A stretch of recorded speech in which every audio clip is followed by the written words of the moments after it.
Eu fiz um vídeo sobre um circuito gigantesco com fios de 1 segundo-luz de comprimento que se conectam a uma lâmpada que está a apenas 1 metro de distância da bateria e do interruptor. E quanto tempo levará para a lâmpada acender depois que eu fechar o interruptor? E minha resposta foi 1/c². E a resposta dele está errada. Não comunicaríamos mais rápido que a velocidade da luz. Isso viola a causalidade e a lógica. Isso é, na verdade, um pouco enganoso. Enganoso? Meio que enganoso. Extremamente não convencido. O travesso Senhor Veritasium pisou em um verdadeiro ninho de vespas. Claramente não fiz um bom trabalho explicando o que realmente estava acontecendo no último vídeo, então quero esclarecer qualquer confusão que eu tenha criado. Então, atrás de mim temos um modelo reduzido deste circuito. Tem apenas 10 metros de comprimento de cada lado. Isso é muito mais curto que 1 segundo-luz. Mas para os primeiros 30 nanosegundos, este modelo deve ser idêntico ao grande circuito. E o Caltech tem osciloscópios muito rápidos, então poderemos ver o que está acontecendo neste tempo. Recebi muita ajuda de Richard Abbott, que trabalha no LISTO, o detector de ondas gravitacionais. Aqui, vamos colocar um pequeno resistor, que vai ser o substituto da nossa lâmpada, e vamos medir com um osciloscópio e ver essencialmente qual é o atraso de tempo entre aplicar um pulso do outro lado, basicamente acionando o interruptor para obtermos uma tensão em nosso resistor. A magnitude dessa tensão é realmente importante. Muitos pensaram que seria insignificante.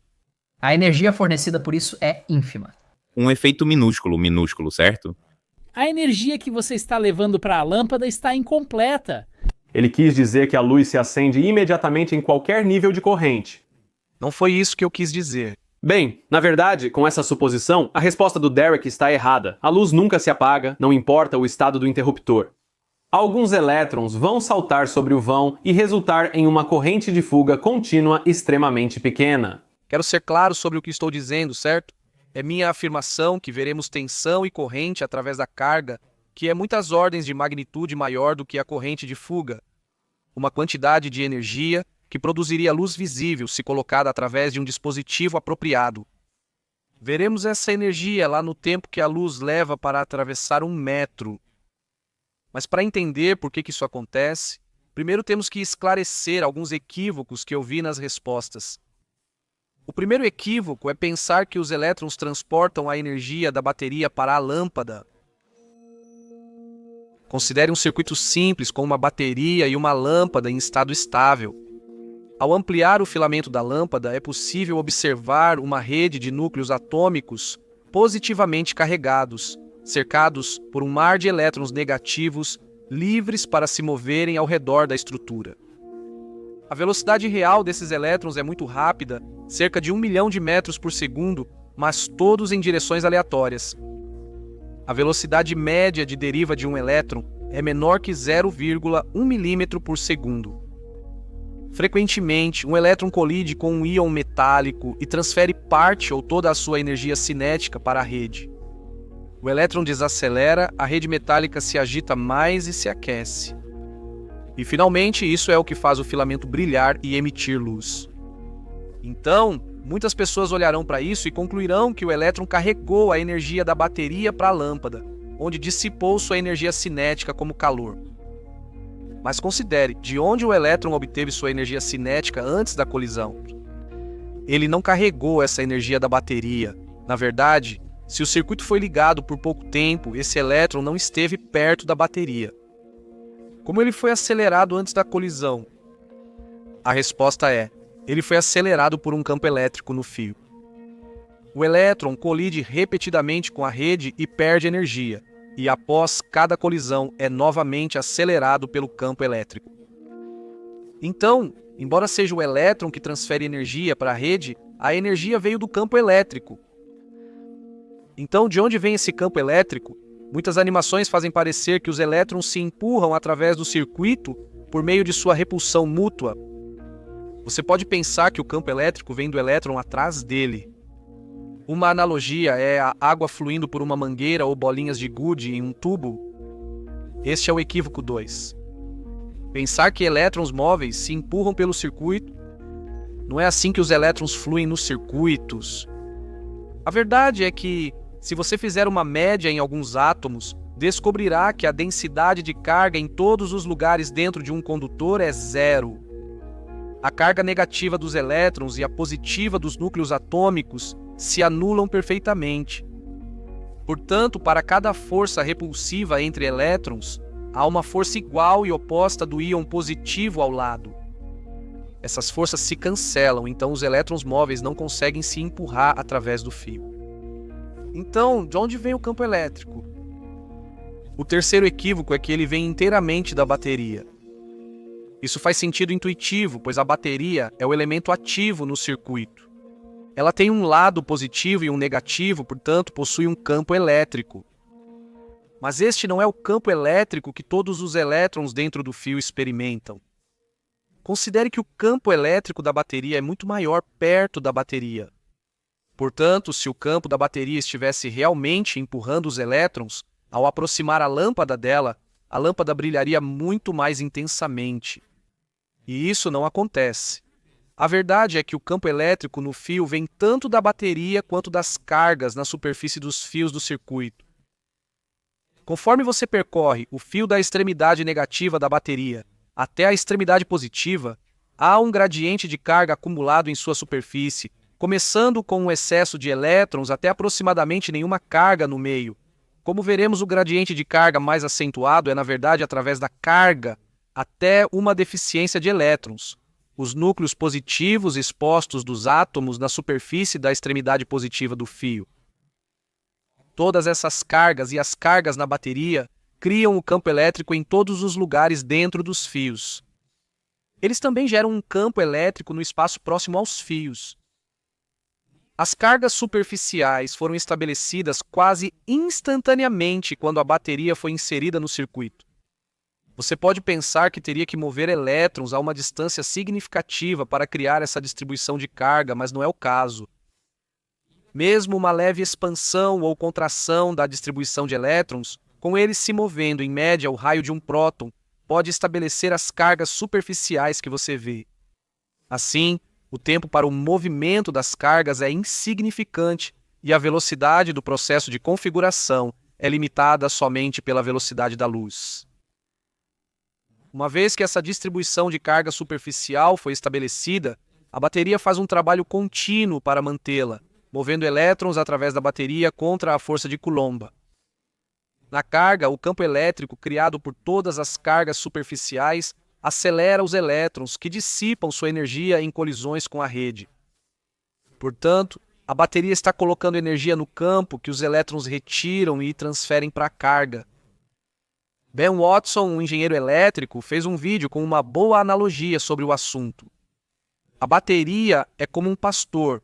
As cargas superficiais são os cães pastores respondendo às suas ordens, e os elétrons móveis são as ovelhas, guiadas por esses cães latindo.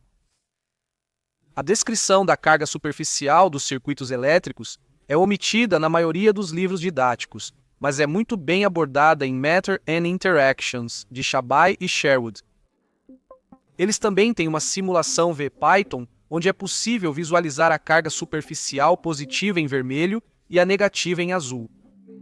Essa distribuição de carga cria um campo elétrico líquido, representado pela seta laranja, em todos os lugares dentro e ao redor do circuito. Em todos os lugares dentro do fio, o campo elétrico tem a mesma magnitude e sua direção é ao longo do fio. Isso mostra o campo elétrico no centro do fio, mas é representado na superfície para visualização. Neste circuito, todos os condutores são feitos do mesmo material, porém o segmento inferior possui uma seção transversal mais estreita, representando um resistor. Devido à menor área da seção transversal, a velocidade de deriva dos elétrons através do resistor precisa ser maior para transportar a mesma corrente que no restante do circuito. Agora, a velocidade de deriva é diretamente proporcional ao campo elétrico, então o campo elétrico ele deve ser maior dentro do resistor. Isso é obtido com o gradiente mais íngreme de cargas superficiais aqui. Você também pode ver a contribuição para o campo elétrico líquido da bateria em magenta e a contribuição das cargas superficiais em verde. Longe da bateria, o campo elétrico é majoritariamente devido às cargas superficiais, enquanto perto da bateria, a contribuição destas é maior e o campo gerado por elas está na direção oposta ao campo da bateria. Então, para resumir, os elétrons não transportam a energia da bateria para a lâmpada, nem empurram uns aos outros através do fio, eles são empurrados por um campo elétrico que é criado por cargas na bateria e cargas na superfície dos fios. Com essa visão dos circuitos, coisas que antes pareciam misteriosas fazem muito mais sentido. Tipo, se os elétrons saem de uma bateria na mesma taxa e com a mesma velocidade de deriva que eles retornam, como eles carregam energia da bateria? A resposta é que eles não fazem isso. Eles são acelerados pelo campo elétrico antes de cada colisão com a rede em uma junção. Como o número correto de elétrons segue cada caminho? Bem, eles são guiados pelo campo elétrico que se estende por todo o circuito. Os campos são os principais atores, estendendo-se por todo o circuito, e os elétrons são apenas seus peões. Então, como isso se aplica ao grande circuito? Quando a bateria é conectada ao circuito, mesmo com a chave aberta, as cargas se reorganizam. No lado negativo da bateria, há um excesso de elétrons na superfície dos fios e do interruptor. No lado positivo, há uma deficiência de elétrons, então uma carga positiva se acumula na superfície dos fios. As cargas se reorganizam até que o campo elétrico seja zero em todos os lugares dentro do condutor. O campo elétrico é devido às cargas superficiais e da bateria. Existe um campo elétrico fora dos fios devido a essas cargas, mas é zero dentro dos fios. Agora temos a diferença de potencial total da bateria através do interruptor, sem fluxo de corrente, exceto pela insignificante corrente de fuga. Quando fechamos o interruptor, as cargas superficiais em ambos os lados do interruptor se neutralizam ao entrar em contato, e nesse instante, o campo elétrico dentro do condutor deixa de ser zero, e a corrente começa a fluir através do interruptor. Simultaneamente, o novo campo elétrico das cargas superficiais modificadas irradia para fora praticamente a velocidade da luz, e quando ele atinge a lâmpada, o campo elétrico dentro dela deixa de ser zero, então a corrente começa a fluir aqui também. É por isso que eu disse que a lâmpada acende em 1/c segundos, porque a lâmpada estava a 1 metro do interruptor e a mudança no campo elétrico se propaga à velocidade da luz. Como alguns de vocês apontaram, a resposta deveria ter sido 1 metro dividido por c, e peço desculpas pelo uso casual de unidades. Se você mover o interruptor, a lâmpada levará um tempo diferente para emitir luz, o que depende apenas da distância entre o interruptor e a lâmpada.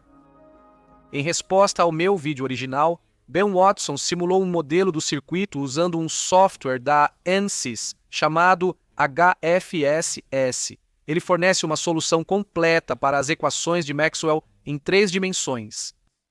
Eu trabalhei com Ben e ANSYS para fazer essas simulações. Quando o interruptor é fechado, você pode ver o campo elétrico irradiar e quando atinge o fio distante, gera corrente. O campo elétrico está à direita. Então, os elétrons fluem para a esquerda. Esta simulação mostra a magnitude do campo magnético, que diminui bastante rapidamente ao cruzar o espaço. Mas então, um campo magnético aparece ao redor do fio distante e este campo magnético é criado pela corrente naquele fio. Para mim, isso sugere que realmente é o campo elétrico e não o campo magnético em mudança que cria a corrente através da carga. Alguns comentaristas do vídeo original afirmaram que minha resposta de 3 ou 4 nanosegundos viola a causalidade. Provavelmente eles pensaram que a lâmpada só acenderia com o circuito completo e não acenderia se o circuito estivesse quebrado em algum lugar que poderia estar a até meio segundo luz de distância. Então, parecia que eu estava dizendo que poderíamos obter informações sobre o status de todo o circuito, mesmo a meio segundo luz de distância, em apenas nanosegundos, mas isso não é o que eu estava dizendo. O que eu deveria ter afirmado explicitamente é que a lâmpada acende, independentemente de o circuito estar completo ou não. A corrente flui pela carga devido ao campo elétrico experimentado. Para ilustrar isso, Ben adicionou um fio abaixo do circuito, completamente desconectado dele. Sua resposta ao campo elétrico em mudança é praticamente idêntica à do fio superior, até que o sinal atinja a extremidade distante e reflita de volta. É por isso que minha resposta não quebra a causalidade. Pelo menos inicialmente, fios conectados e desconectados se comportam exatamente da mesma maneira. Usando este software, você também pode simular o vetor de Poynting, que é o produto vetorial dos campos elétrico e magnético. No último vídeo, mostrei como o vetor de Poynting indica a direção do fluxo de energia e, após o fechamento do interruptor, o vetor de Poynting aponta para fora da bateria, atravessando o espaço até o outro fio, esteja ele conectado ou não. Como a energia é transportada por campos, não por elétrons, ela pode ir direto através do espaço. Então você pode perguntar, por que precisamos de fios afinal? Bem, nós não precisamos, quero dizer, telefones e escovas de dente carregam sem fios, conectando-os a um fluxo de elétrons, e pesquisadores demonstraram carregamento remoto usando a energia de sinais Wi-Fi. Os fios são mais eficientes porque canalizam os campos e, portanto, a energia da fonte para a carga. Aqui está outro ângulo no vetor de Poynting, mostrando que quando há corrente no fio superior, os campos ao seu redor carregam energia em ambas as direções. Agora, o vetor de Poynting também aponta paralelamente ao primeiro fio, carregando a energia ao redor do circuito, como esperado pela maioria das pessoas. Mas, novamente, observe como a energia é transportada fora dos fios, não pelos fios. Pensar sobre circuitos dessa maneira é complicado e como ninguém quer resolver as equações de Maxwell em 3D, apenas para analisar um circuito básico, cientistas e engenheiros elaboraram atalhos. Por exemplo, a lei de Ohm, tensão igual a corrente vezes resistência, é apenas o resultado macroscópico de todas as cargas superficiais, seus campos elétricos e zilhões de elétrons batendo em zilhões de íons metálicos. Você pode simplificar toda essa física em um único elemento de circuito, um resistor, e as quantidades básicas de corrente e tensão. Isso é chamado de modelo de elemento concentrado. Agrupe todas as interações espalhadas de múltiplas partículas e campos em alguns elementos discretos de circuito, e usamos essa técnica toda vez que desenhamos um diagrama de circuito. Então, nosso diagrama original do grande circuito está falho, porque os campos entre os fios são importantes para o problema, mas não há elementos de circuito para indicar essas interações. Para corrigi-lo, precisamos adicionar capacitores ao longo dos fios. Eles capturam o efeito que as cargas em um fio têm sobre o outro. Se houver cargas negativas na superfície do fio inferior, por exemplo, elas induzirão cargas positivas no fio superior. Além disso, os longos fios criam campos magnéticos significativos ao seu redor, resistindo a mudanças na corrente. Então, modelamos isso com indutores ao longo de todo o fio. Também poderíamos adicionar resistores, criando o que os engenheiros elétricos reconheceriam como o modelo de elemento distribuído para uma linha de transmissão. Mas estamos assumindo que esses fios são supercondutores. É assim que poderíamos modelar uma linha de transmissão supercondutora. Este diagrama apresenta outra forma de compreender por que a corrente flui rapidamente pela carga. Quando você aplica uma tensão em um capacitor pela primeira vez, a corrente flui à medida que cargas opostas se acumulam nas duas placas. Em um curto período de tempo, um capacitor é um curto-circuito, ele age como um fio comum. Uma vez que está carregado, não flui mais corrente, mas neste ponto, o próximo capacitor está carregando, e então o próximo, e assim temos um loop de corrente que está se expandindo aproximadamente à velocidade da luz. Isso é, claro, apenas outra maneira de falar sobre o efeito que o campo elétrico do fio inferior tem sobre o fio superior. Olhar para o circuito desta maneira é útil porque os valores de indutância e capacitância podem ser usados para calcular a impedância característica das linhas de transmissão. Você pode pensar nisso como a resistência à corrente alternada que uma fonte veria ao enviar um sinal pelos fios. A impedância característica é igual à raiz quadrada da indutância dividida pela capacitância. E para o nosso circuito, eu medi a capacitância e a indutância das linhas. 11,85 microhenries. Assim temos uma impedância característica de cerca de 550 ohms. Para maximizar a potência entregue à nossa carga, queremos que sua resistência seja igual à soma das outras impedâncias no circuito. É por isso que escolhemos um resistor de 1,1 kΩ. Agora espero que você esteja convencido de que a corrente fluirá assim que o campo elétrico atingir o fio distante. A questão é, quanto? Vamos ver uma tensão apreciável mesmo com essas linhas a 1 metro de distância. Isso parece ser o que muitas pessoas estavam duvidando no último vídeo, então é realmente isso que queremos descobrir aqui. Ok, agora estamos colocando um pulso lá. Sim, olha só isso, Derek. Então o que temos? Aquele amarelo é o nosso.